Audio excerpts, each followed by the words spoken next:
Welcome to our art talk today, the second of our public programs with Leslie MFA June 2023 residency and the director of the program, Ben Sloat. We start our program with a land acknowledgement. Leslie University here in Cambridge resides on the ancestral and unceded lands of the Massachusetts people, whose name is incorporated by the Commonwealth. We pay respect to the Massachusetts peoples and their neighbors, the Wampanoag and Nipmuc peoples, who have stewarded this land for generations, and we offer our appreciation to the lands and waters for sustaining us. Our thematic for this residency is bodily intelligence. A question that comes to mind in this context is, beyond the body as a figurative subject, what are the visceral or bodily understandings that come into play with an artistic practice in responding to artworks?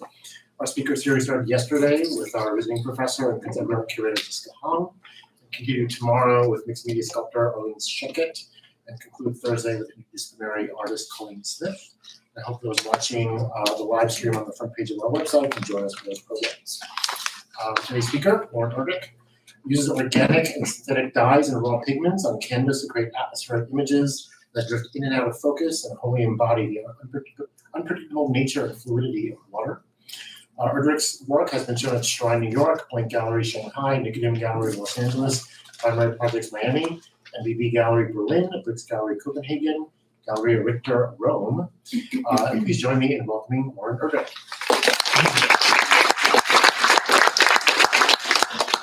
It's a pleasure being here. I was born in Boston. Welcome back. Nice to be back.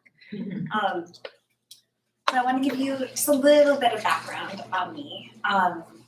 It might be obvious, I'm sure we're all like this, but I process information not just on what I see, but also on what I feel.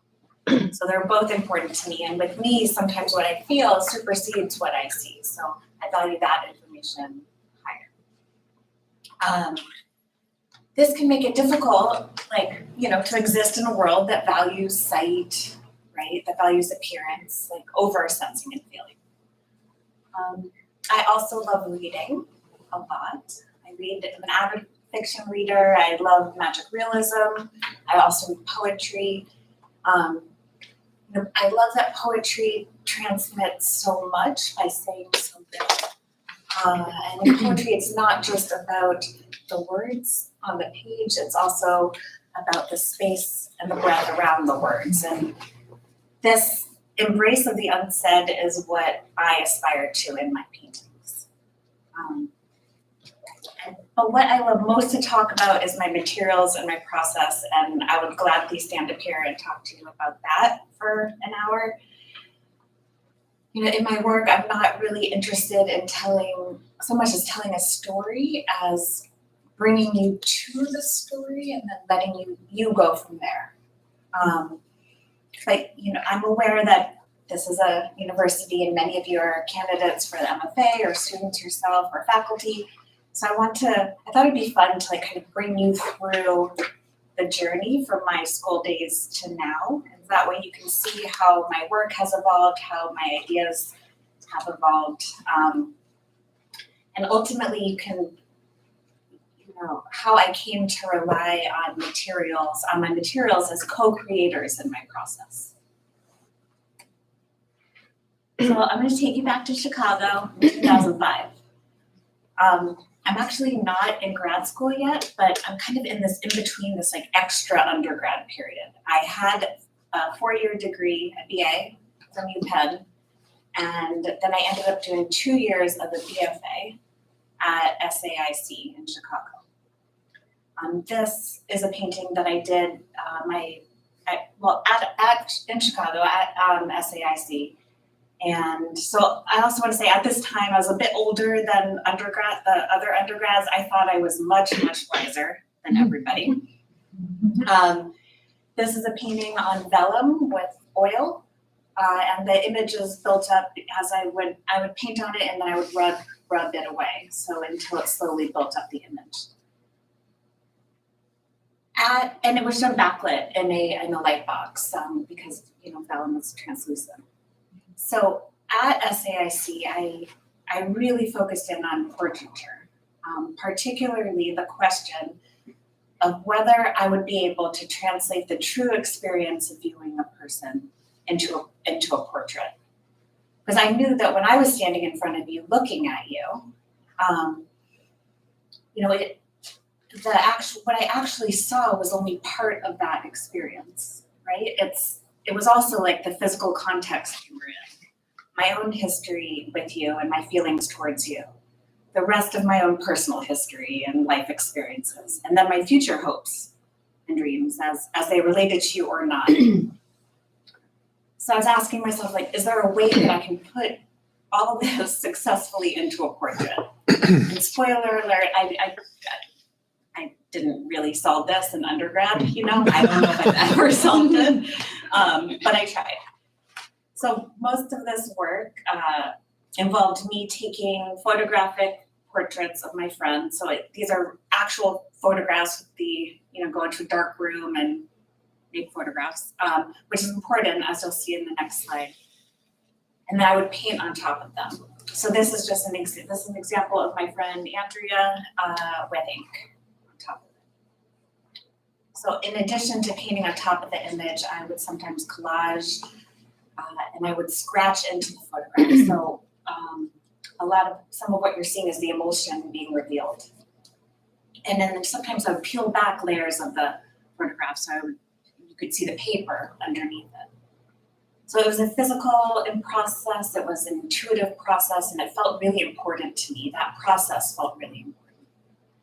And again, I was attempting to show multiple and simultaneous points of viewing someone, right? These multiple points through which we view someone. And I want to mention that none of this work was cool. This was not fashionable work. At SAIC and in the art world at large, it seemed to only value large, like giant, intellectually driven paintings. And these were not. These were tiny, 4 by 6 inches. And they were intuitive and they are emotional, and all of that was a bad word. Tiny, intuitive, emotional, like you did not mention those words.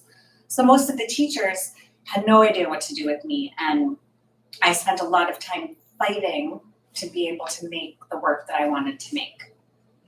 And I'll say that most of the other students loved it, or liked it at least.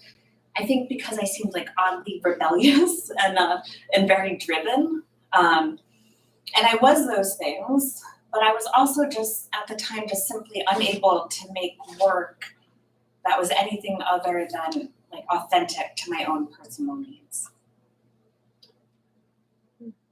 So after SAIC, so after those 2 years at SAIC, I went to grad school, and I went to grad school in a small rural college on the west coast of Ireland. So a fairly non-traditional choice. But at the time I felt that it was necessary for me to choose a school where I would have the space to find out what was actually important to me as an artist, not just do the opposite of what I was told. So the first thing I started doing were these big drawings. I immediately give up that, no one's telling me to paint big, so immediately I start painting big. I can work big, right? And so I would do these big drawings where I would spill some ink or kind of smudge some pastel or dirt kind of randomly on a paper, and then use that as a starting point to draw the body. And the bodies in these drawings were moldable, like clay. I would twist them and change them as I went. And it wasn't important that they were like 100% physically accurate, but though you can see I'm still really tied to the recognizable human form.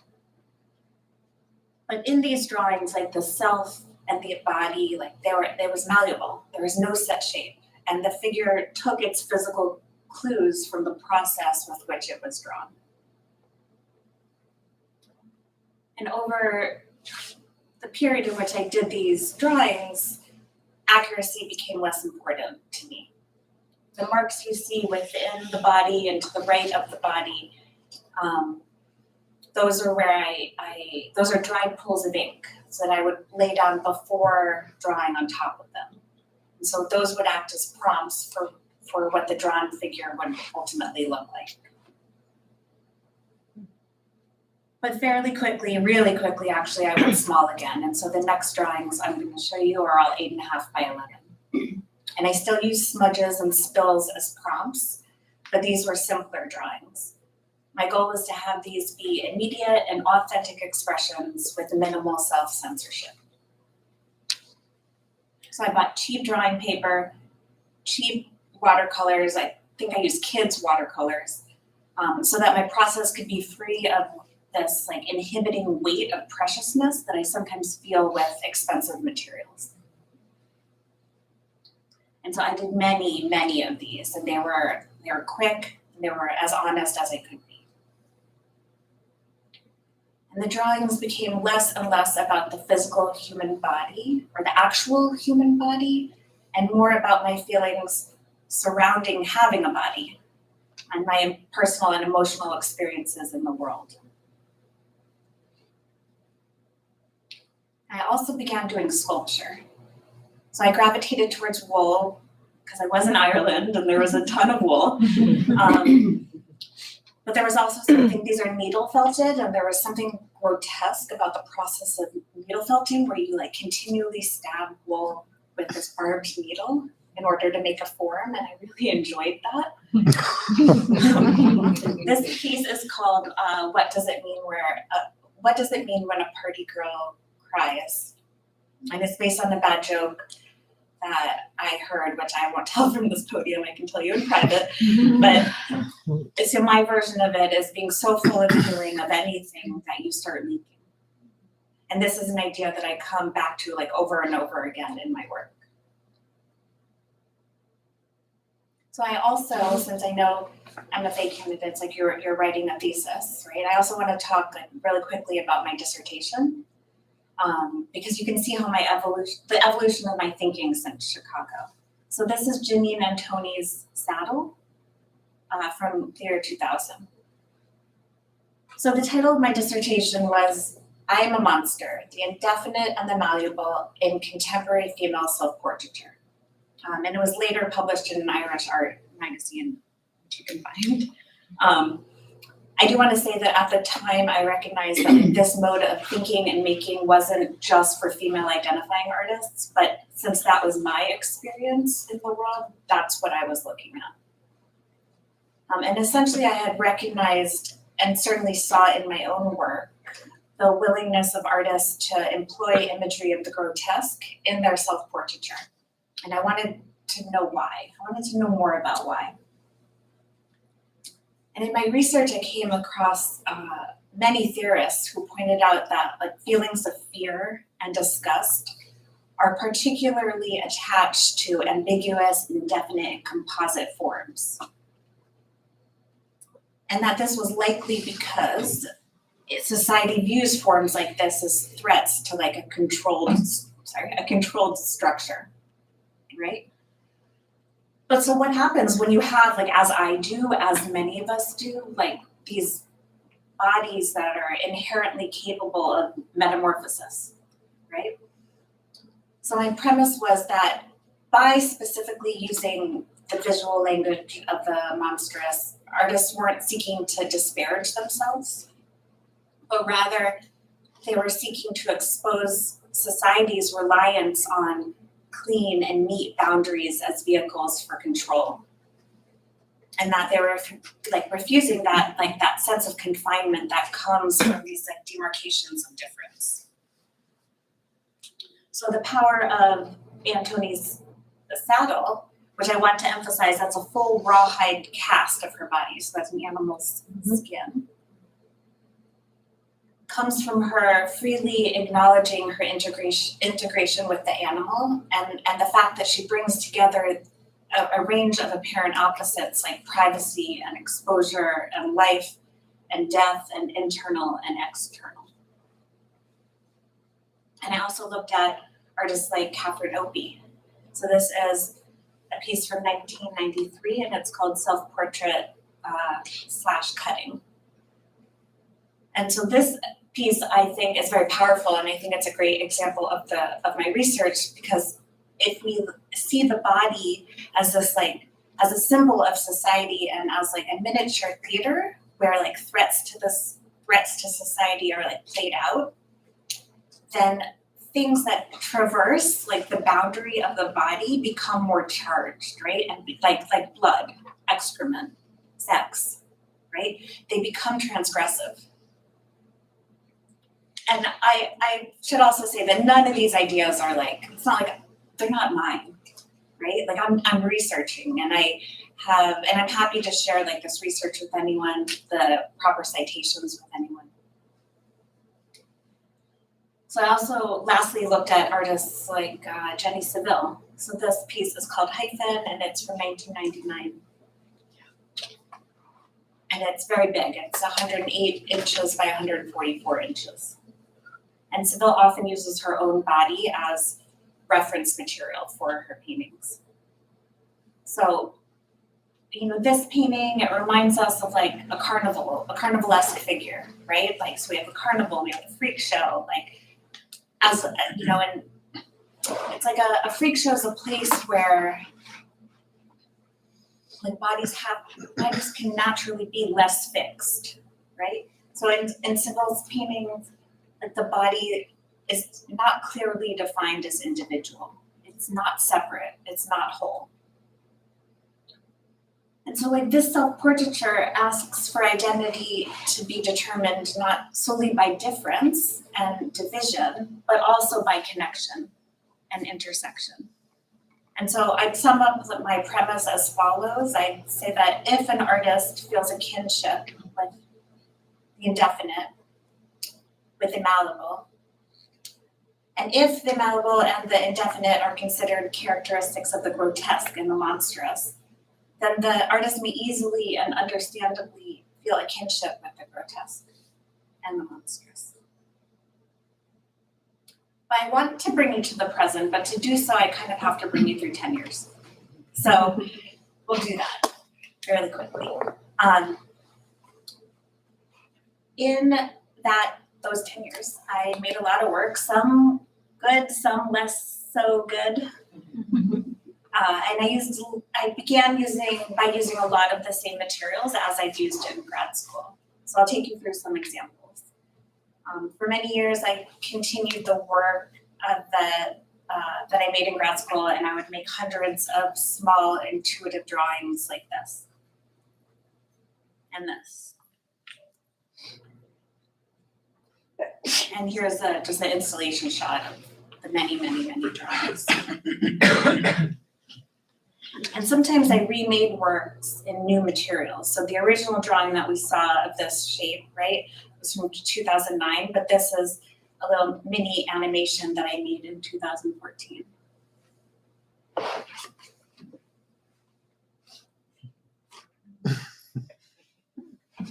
I just made that on my phone. It was like some app I downloaded.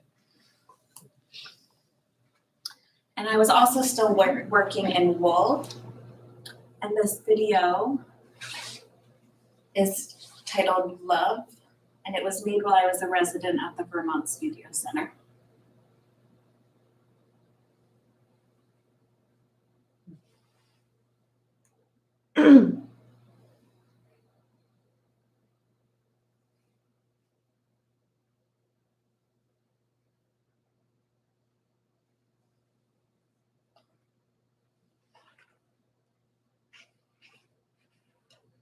It has no sound. Most of my work is sound-free.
And I also made wool sculptures, or other wool sculptures. So this is a series of wool sculptures that could be worn. And in an exhibition I had of these, I hired performers to wear them and to activate them. These are all needle felting.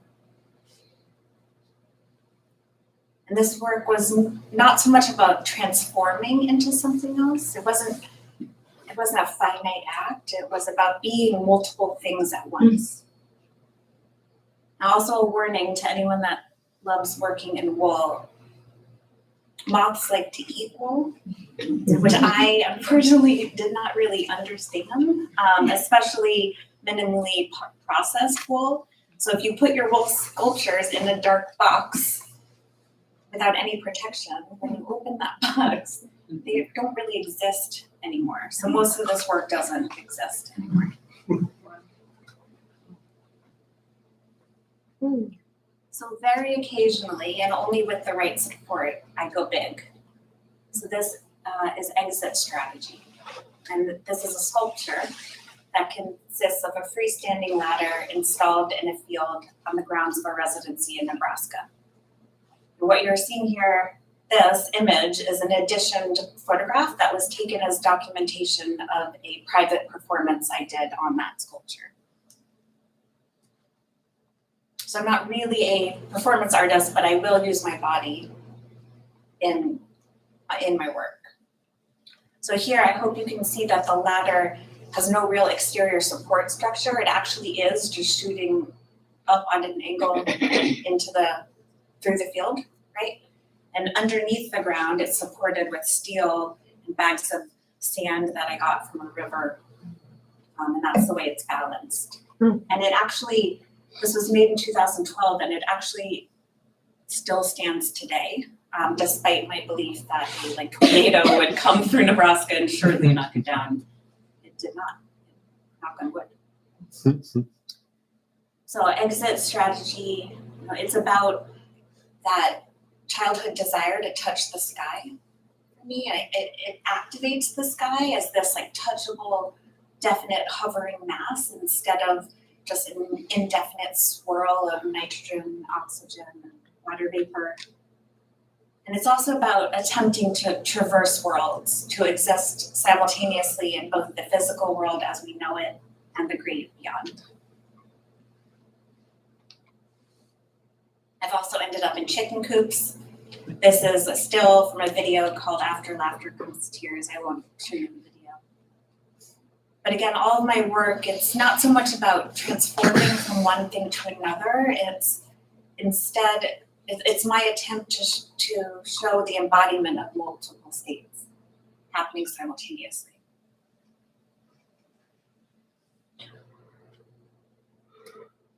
So I also went through a period of, again, relying on photographic reference materials for my paintings and drawings. And I sought out photographs that weren't staged, mostly vernacular photography or found photography or photojournalism. And I collected images where the subjects seemed to have one foot in this world and one foot in another. And this could be a spiritual ritual such as this, or photos from medical journals. This is a documentation of the smallpox outbreak and the vaccine. Or photos that depicted ecstasy or orgasms, violence, pain, or even sleep. And the resultant work on paper became larger, but it also became less spontaneous. So these next few paintings are all watercolor and ink on paper. And as the imagery got tighter and more realistic, I began to rely more and more on my wet-on-wet technique and my materials themselves to tell the story beyond the actual image. So I wanted the materials, their fluidity, the dance between control and chaos, one foot in each, to point out what was important to me about the image.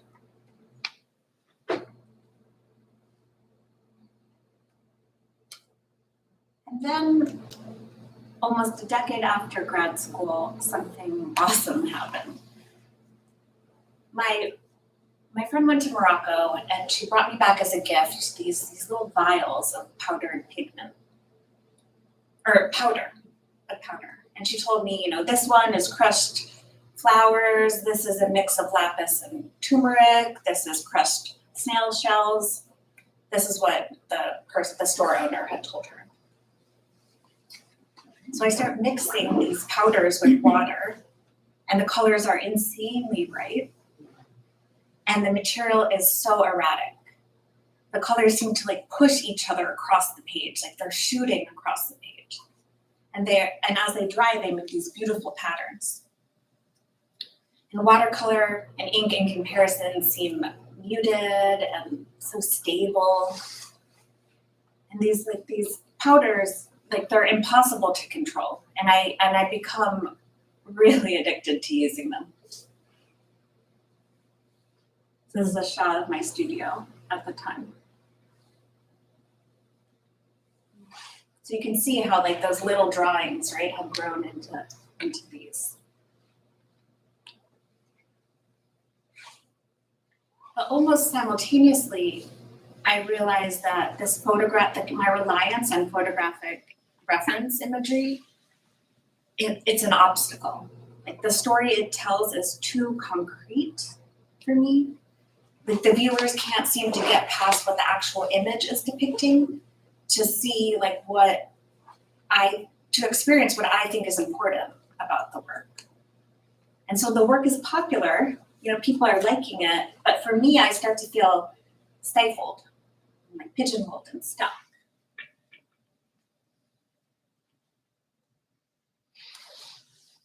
So in order to shake things up, I decided I'm going to start painting on canvas again. So I haven't done this since undergrad. I have no idea how to do it. I have to Google how do you stretch a canvas. And so there's this huge and painful learning curve where I'm why did I try to do something new? And also these Moroccan vials, right? These vials are running out. And so I have to find, save going to Morocco, right? I have to find something else that I can buy in a store that's going to give me the same effect. So I'm Googling characteristics that I want, it's I don't even know what to Google. And essentially I come across dye. And dye seems to do, I know nothing about it, when I buy some and kind of start painting with it, it seems to do what I found so compelling about the powders. And in fact, who knows, maybe those powders were dye. There's a huge dyeing culture in Morocco. So this is on canvas. It's not gessoed, right? So it's raw canvas, and it's with dye and raw powdered pigments. And it's 46 by 32, and it's called What Could Be Simpler.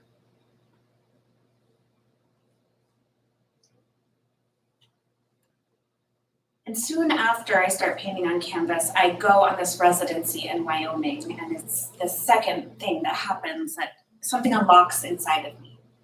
So being in that vast landscape, it shows me that the problem I'm facing or that I'm trying to coming up against in my work, is that I am no longer just interested in the body as it relates to its own interior world.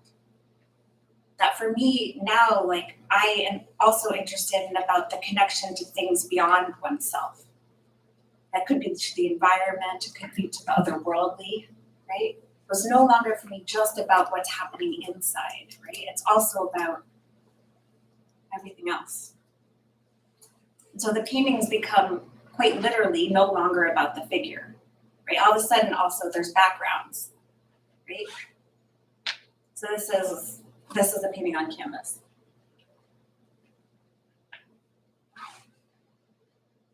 And the other thing that happens in Wyoming on this residency is that I almost accidentally start painting on muslin as a ground instead of canvas. So essentially I didn't know what muslin was. I was ordering things and I basically ended up with this package of muslin, which is a thin cotton. It has a really tight weave, but you can hold it up to the light and see through it. And I mistakenly ordered some, which had sat in my studio for, I don't remember how long, maybe a year, maybe months. And when I was packing to go on this residency, I had room in this box, right? So I used it. It was so lightweight. I just threw it in there as padding. And I ended up painting on it the entire time I was on this residency. You know, muslin is much more like pliant and it easily absorbs the water and the dye that I'm working with. And here again, you know, you can see that the figure has become permeable and that the distinction between outside and inside is less important than in the older work. So this is called Sleep. It's 40 by 36, and this is on muslin. And these are all, my materials list hasn't changed too much, I'll say. Like it's dye, raw powdered pigment, and water-soluble pastel. Now I will also use some acrylic and colored pencil.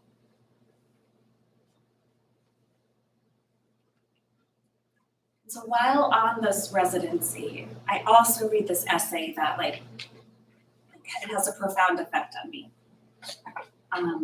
It's Anne Carson's essay called Dirt and Desire. And Anne Carson is a poet and essayist, and she's amazing.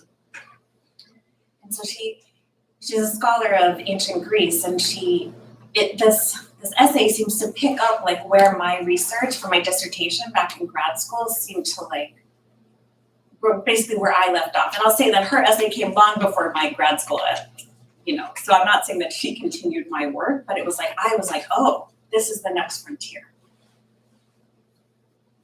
And as I'm reading it basically it reinforces my reasoning of why I'm interested in what I'm interested in, and even why I'm drawn to my materials and my process, specifically water and this wet on wet technique. And through her, I learned that ancient Greeks aligned the feminine with water and the masculine with fire and dryness. The feminine was considered unbound, and the masculine was considered bound.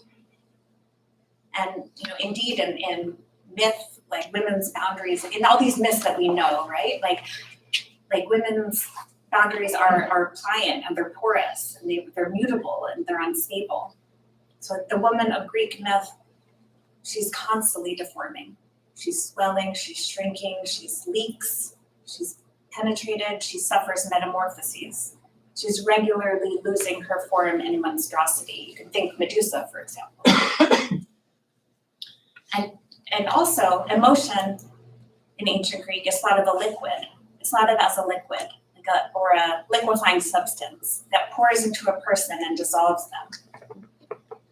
So the wet, with its ability to transform and deform, is gravely mistrusted.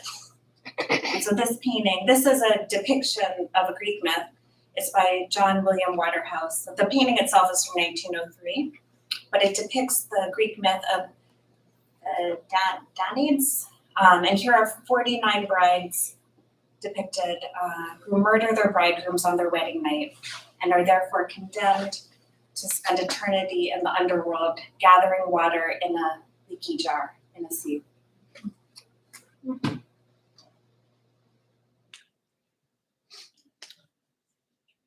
So in my current practice, sometimes I paint small. I still love painting small, and sometimes I paint big.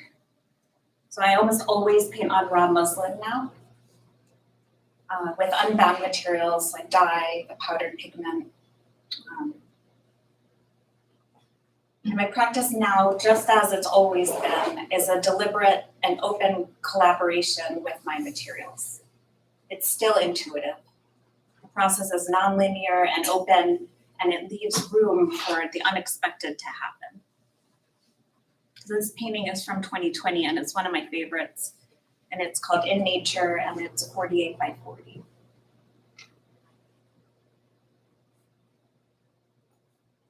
So I use copious amounts of water. I now own several pressure-activated commercial sprayers to help me wet things. My studio is sometimes damp and humid. This is a video I took with my iPhone, so it's pretty erratic, and apologies. But you can really see how wet the fabric is.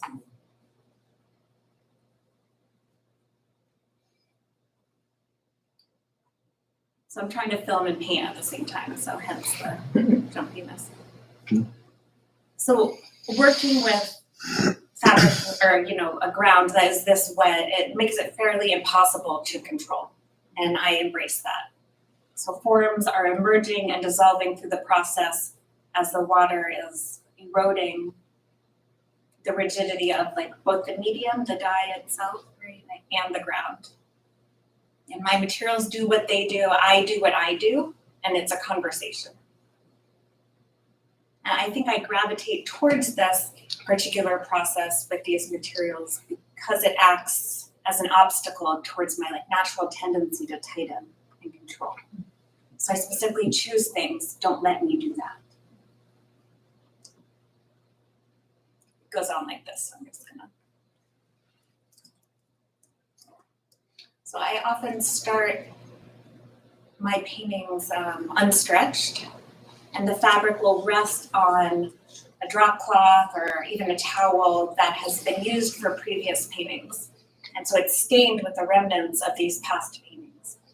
And as I wet the fabric, right, the muslin, it's kind of the colors of the past paintings seep up, and they will color the muslin. And I'll make marks too, and I'll flip the fabric backwards and forwards, and this is my underpainting, right? It informs what forms we're going to get painted on top of it. So this is my current version, right, of the smudges and the spills of ink, right, that I was using back in the day. And at some point I'll stretch it, and this can happen early in the process. This can happen when it's 99% done. It's not a set formula. But because of how wet the process is, I have to keep everything on the ground. I paint on the ground until the painting is dry. And then once it's dry or almost dry, I can put it up on the wall and kind of finish certain things if I want. So the entire process is very, quote unquote, non-traditional. And it's actually quite tricky. It's a tricky process. It's also an additive process, which means I can't really go backwards in it. I can't just paint something white, and start over. And the more I work on a piece, the more saturated it will become, the darker it will become. And sometimes, if I go too far, it just has to get thrown out. I throw a lot out. And, these paintings remind me of palimpsests, and if you're not, if that word is unfamiliar, it was used to describe manuscripts or pieces of writing material where the original writing had been effaced or erased to make room for new writing, but where traces of the old writing would still remain.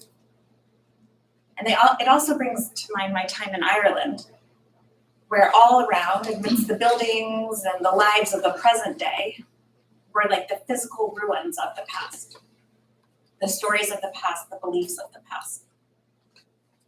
And in my paintings, the process is visible to the viewer, even if it's not understood. Each act is informed by the acts prior, and these acts themselves are a dance between the known and the unknown. I can never remake a painting.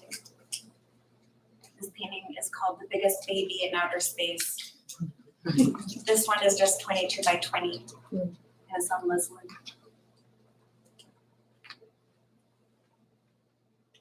And sometimes the figure disappears completely.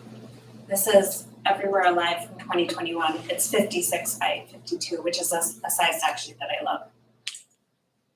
So experimentation, trial and error, and failure are a huge part of my process. I love that period when you first start working with material and you have no idea how to use it, and so you just try things, you just experiment.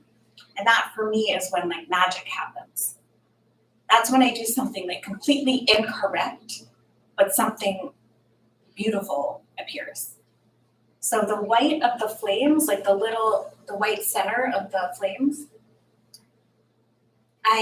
to get this effect, I use a specific material from Galleria paint in New York as a resist, right? So I'm using this specific material to kind of keep, because that's that's the natural color of the muslin. So that's where no dye or paint has touched. So I use this specific material from Gara Paint. But when I go in to that store and I tell them what I do and how I use it, they're like, no, that's not possible. But it is possible, and that's what I do, right? And so I love using things wrong, making things, kind of just finding out new ways to work with things. I'm always evolving, right? Because I'm always learning, but I'm also always seeking the unknown. So it's when it becomes too known, like I'm evolving. In general, I'm presenting images that don't just tell their story through their external appearance or like what the final image looks like, or the scenes and the setting that are depicted, but also through the process and the materials with which they are made. This painting is called Saving Face. It's my favorite size, 56 by 52. So when faces become too specific, I usually have to rework them until they seem to just show enough, but not too much. And so for this reason, I will sometimes use smiley faces because for me, they're non-specific.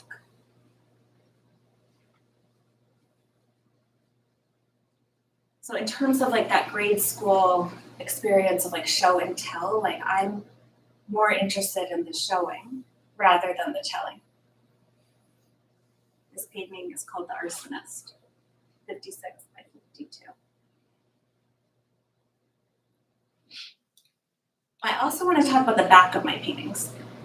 Because muslin is so thin, the color easily bleeds from one side to the other of the fabric. And this means that throughout my process, I might paint on both sides, actually, until one side will truly crawl to me. This can happen even after a painting is stretched, and I will unstretch it, flip it, and restretch it multiple times sometimes. And I joke that I should be sponsored by like a staple company or something. I go through a lot of staples. So here's the front of that painting. This painting is called Security, Affection, and Control and is 72 by 66, which is actually the biggest that I have gone.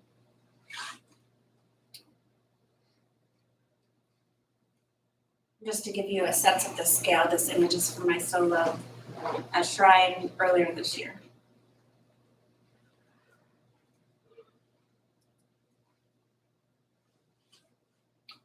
So again, these paintings are not just about what can be seen, but also what is sensed and felt. And the figures are semi-permeable, they're blurring with the environment surrounding them. They're refusing to recognize the separation between outside and inside and this world and the otherworldly. This painting is called To Make Something Grow, 56 by 52.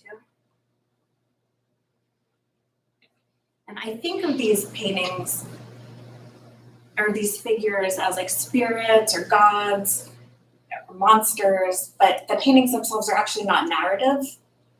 I think of the figures in my work as akin to like the frame of a house, where I need the frame. I personally need the frame, because without it, like the painting will fall apart. But it's everything that happens inside and around the frame that makes the house the house. That makes the painting the painting. So yes, I am a figurative painter, but the real content of my work is found in the qualities and the qualities of the process and the materials through which the figure emerges and finds life. So this painting is called Dirt. I was thinking of her as like the goddess of dirt, and it's 56 by 52.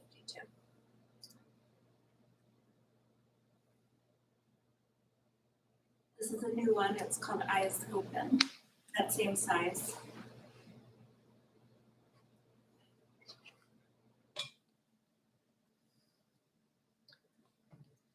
So the paintings, these figures, like they're all fluid, right? And they're vulnerable.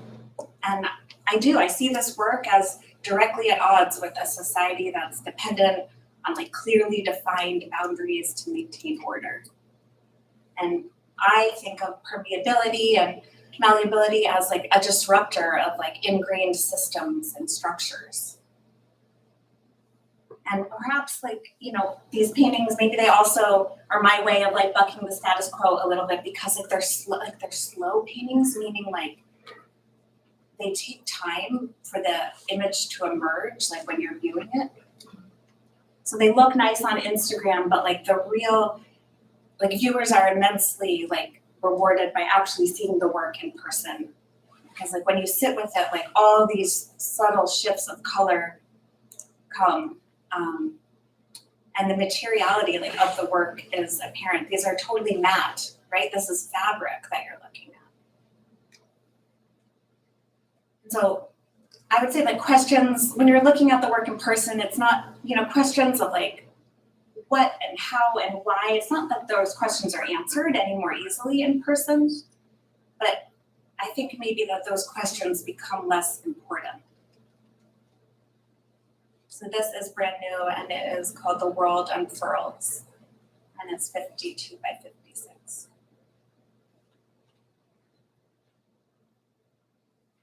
So I hope that my work presents like a glimpse of another world, like another possible world, another concurrent world, like a world in which like vulnerability is celebrated instead of shamed, where softness is celebrated, where fluidity is embraced for its like strength and its power of connection.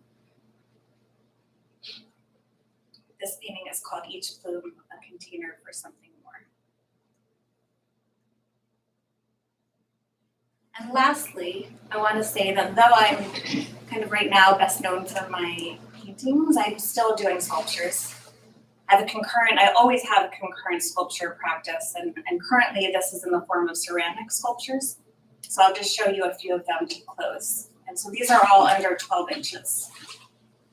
This is called Every Mountain. And these are all from, I don't know, past 3 months.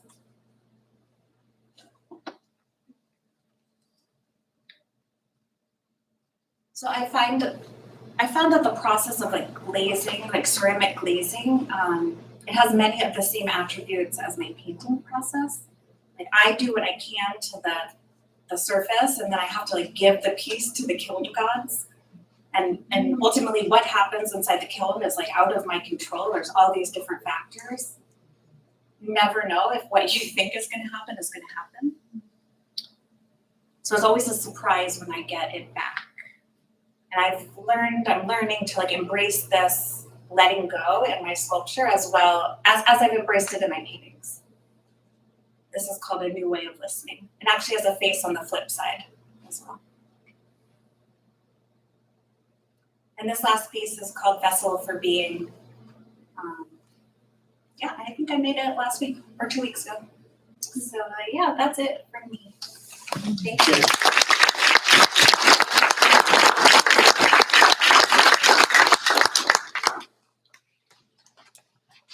Thank you, Loren. It's interesting you mentioned the grotesque, because I was just in a crit with the student this morning, and I guess one theme that's come up several times during our residency is kind of resisting toxic positivity, which seems to be like a very American phenomenon that was broadcast. This very insincere positivity sometimes with very devastating and unhealthy effects.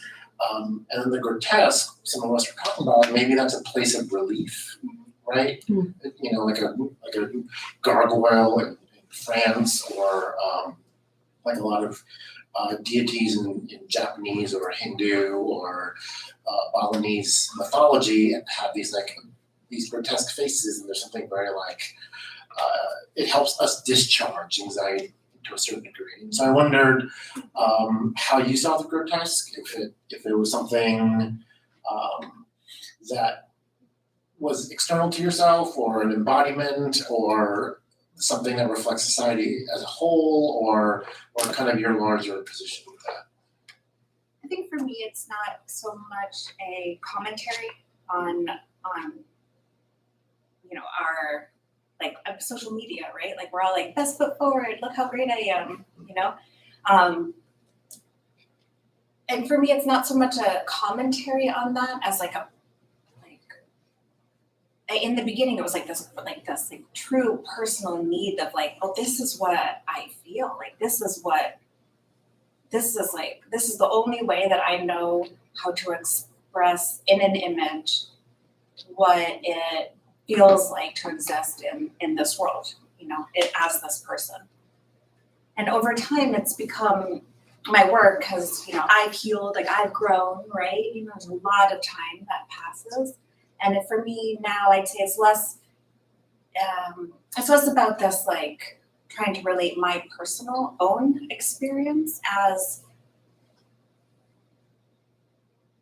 I don't know, it's not, like the images are still grotesque in their way, right? And they're still monstrous in their way. And I guess I've never, it is a relief, right? It's this place, I think in art, right? Like we don't have to make things pretty, right? It's like this place where we don't have to put like best foot forward, right, in terms of appearance. But I think of it less as like a social commentary and more just about something like it's actually just what I see as a depiction of the authentic experience of being human, like in this world, and with these bodies. Bodies are weird. Questions?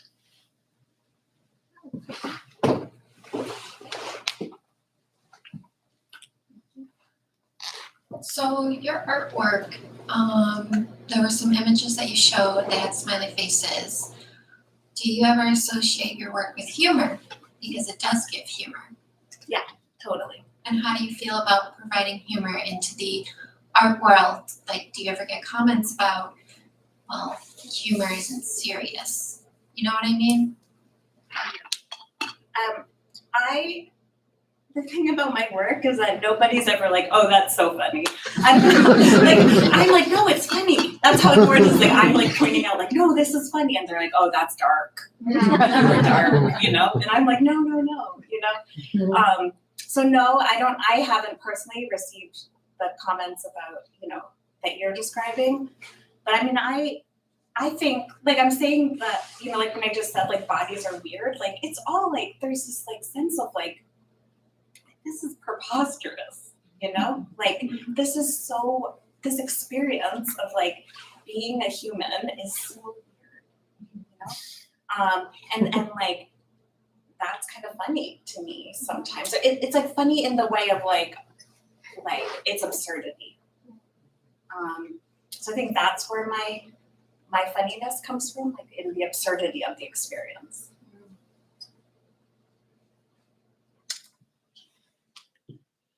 Oh. Thank you. That was really amazing, but very beautiful work. So as I looked at the work, I found myself thinking of 19th century symbolism. And I guess I'm wondering if you're, in conversation with certain 20th century artworks and movements and sensibilities that also focus on the grotesque and also focus on this experience of the void, the nocturnal, the indefinite. So I'm wondering if you can just talk about that in terms of, I guess, a kind of art historical encounter, maybe, or conversation that's sustained. Yeah, I think I'm in conversation with those things, and not in an overt way where that is exactly what I think about, but I am, like when I go to the Met or when I'm in an art museum, like I'm drawn to certain artworks, right? I'm drawn to certain periods. I actually also really like iconography, right? But like right now, this isn't exactly what you're talking about. I was actually horrible at art history. It was like the worst grade I ever got was in art history. But right now I have a poet that I collaborate with often, and so we've put out a book in 2012. We worked on other projects. We put out a book in 2020, and right now we're working on a series, not a book, but a series of it'll probably be something around tarot, the tarot. which is full of symbolism, right? I mean, that's like in the imagery, right? That's what it is. Like, here's a symbol of this card, or of this whatever. I don't even actually know the words to talk about it, honestly. But I think for me, like the discussion of the void or this otherworldliness comes from my own spirituality, which is not religious in any way, but it comes from like my own desire to connect with things that aren't exactly what I see in my own experience of that. And so I will, of course, I'm like steeped in art history, right? Like I have many degrees, right? Like if you're in school, you have degrees, you're reading, you're going to museums, you're doing all this stuff. And I find myself drawn, like I went to a Khalil Gibran show at the Drawing Center that is up right now. And there's so much symbolism in that work. And so I am drawn to work that is attempting to show what we can't see. So I think that is like my connection to these different eras of time. When it was more not because throughout our history sometimes it's more acceptable to depict that, other times it's not. I think right now it actually is in some way. I mean, it's just a quick observation in terms of things that we talk about in critical theory is that maybe one reason why it feels urgent right now is that it feels that even given our saturation with technology and seemingly very determinate things, we're still in a place that actually seems incredibly indeterminate, entropic, where all of those things that seem to be predicated on uncertainty actually feel somehow much more concrete. Right, and we just came out of this time, right? We're like I don't know if we're out, right? Like everything's uncertain. Like we're all like, where is the ground beneath our feet? Very much in the pandemic, and then still, right? So like, I think that that's one thing that, like you're saying, that like makes it more acceptable, like to look at this. And to look for images of this, or look for things that like show us more than just this physical world, because the physical world is like, I don't know what's happening. Thank you.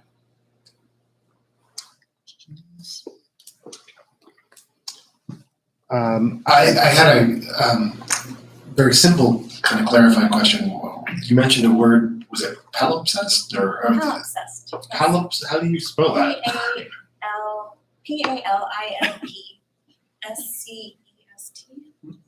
Palimpsest. Can I have the language origin, please? No, but it is it's often used to describe like pages of the Bible, actually. Like that's I think where I heard of it, like probably in art history class that I wasn't paying attention at, but like, it because of the editing and the rewriting. Could it be used to describe the effect of like posters that have been stripped down? I think so. Something like that. I think so. The layers and layers of posters that have been eroded by the rain and things like that. If I'm using it to describe my paintings, I think you can use it. Okay. Whatever you want. I'm actually an artist who uses inks primarily, and I also have a secondary practice doing ceramics, so we're kind of twins. Yeah. And I got started during the pandemic using two different kinds of inks. I was using alcohol inks, and I also discovered natural inks through Jason Logan and the Toronto Ink Company. I don't know if you're familiar with them, but he does. I'd gotten really into gardening at the same time, so it really appealed to me to be foraging materials and making my own inks, and it created a very different quality from the alcohol inks. You know, the different color palette and separation of the pigments and granularity within it, and different kinds of unpredictability. I just wondered if you would ever considered making your own materials or foraging, or what that might bring to your work. You know, it's funny, right? Because I got all these powders from Morocco, and I think, you know, what I thought at the time was that I was supposed to mix them with an acrylic binder, watercolor binder, oil binder, and I found that I just like wasn't really interested in it's almost like my interest, like I call myself a little mad scientist when I go into this mode, but I'm actually, like it actually stops at a certain point. But I will say that my other, the other reason why I do shy a little bit away from organic materials right now is that I found that the light fastness is always an issue, right? Certainly it's an issue with dye. Dye is not light fast. Like, so I spray at the end, like I do what I can, right? And I also at the end spray my paintings with UV acrylic varnish, which because they're not gessoed, it's not that it sits on the surface, it doesn't change the look of the paintings. I actually hate that part of the process. It's like you're spraying and it's a whole thing. But I found that I do think about light fastness, and I found in my own experience that some of the more organic materials seemed to fade quicker. So I got nervous about it because I'd already had this experience with wool where literally everything disappeared, like, you know, turns into powder. But couldn't that be part of the work? Exactly. The story of the work? Totally. It's fading, it's all ethereal. 100%. It was like, if the question was like, could that be part of the work? And yes, that's what I you know, with the wool, right? I like knew at that point, I was like, either I embrace this and this becomes part of the work, or I need to find a different material. And that's just what I say with organic materials as well, right? Either we embrace it, like the transient nature of it, or if like archivalness is important to me, then I better find something else because it's not, right? And so I'm somewhere in between. Well, I'm like not in between, but like the way that I found that I am okay with what I do. Because look, some collectors will never buy my work because it is what it is, right? But I want to make this work. Like this is what I want to make. So I have to ask myself, okay, well, what's more important, right? And if it is more important, like I don't know, right? To have something that will last for centuries, for sure, that you're for sure apparent, well, who knows for sure anything, right? But that like you might think more will last for centuries. Or it's important that someone with billions of dollars is going to buy this because they want it to last for centuries, right? I have to ask myself, like, well, what's important to me? And for me at the moment, it's important to continue making the work that I make with the materials that I make, because that's how I get the effects that I want to get.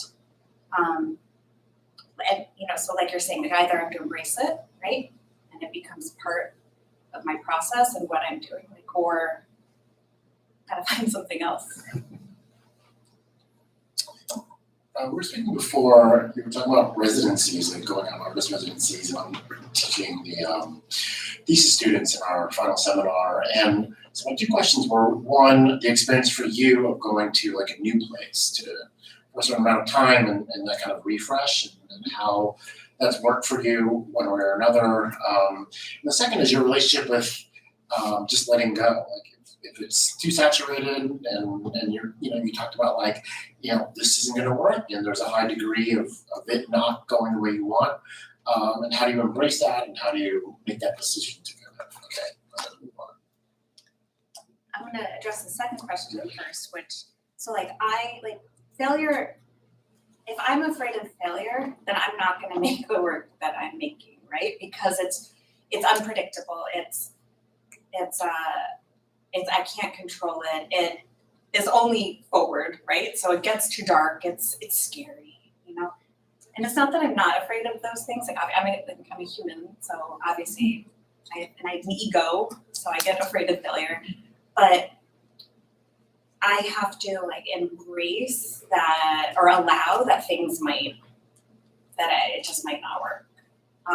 And I think my best work comes from that moment when I'm like, I don't know, just gonna do this, right? Because like when I am, it's like that tightening, like for me, it doesn't create good work.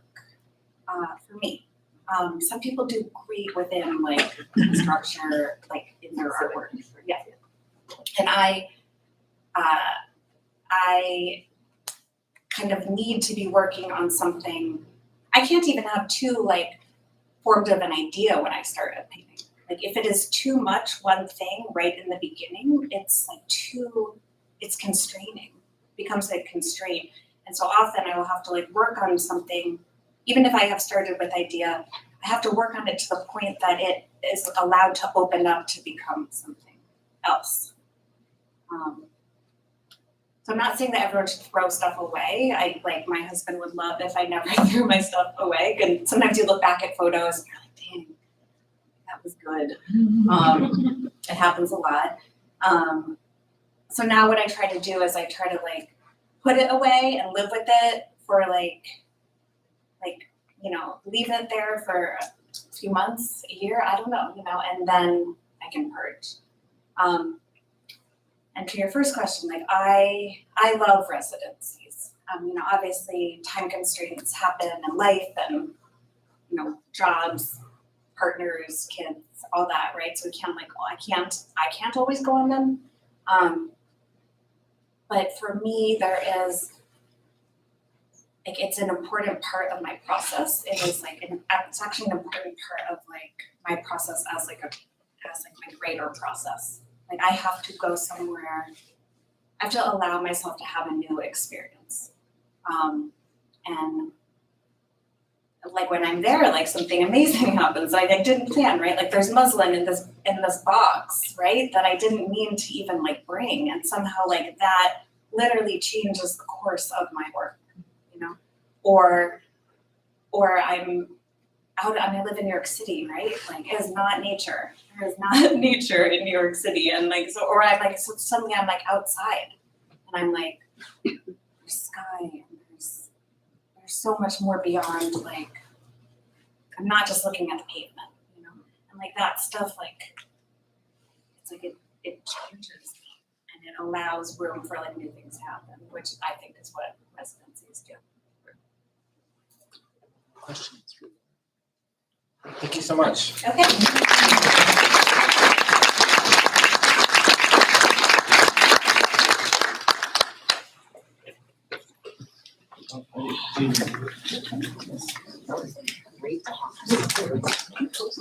Thank you.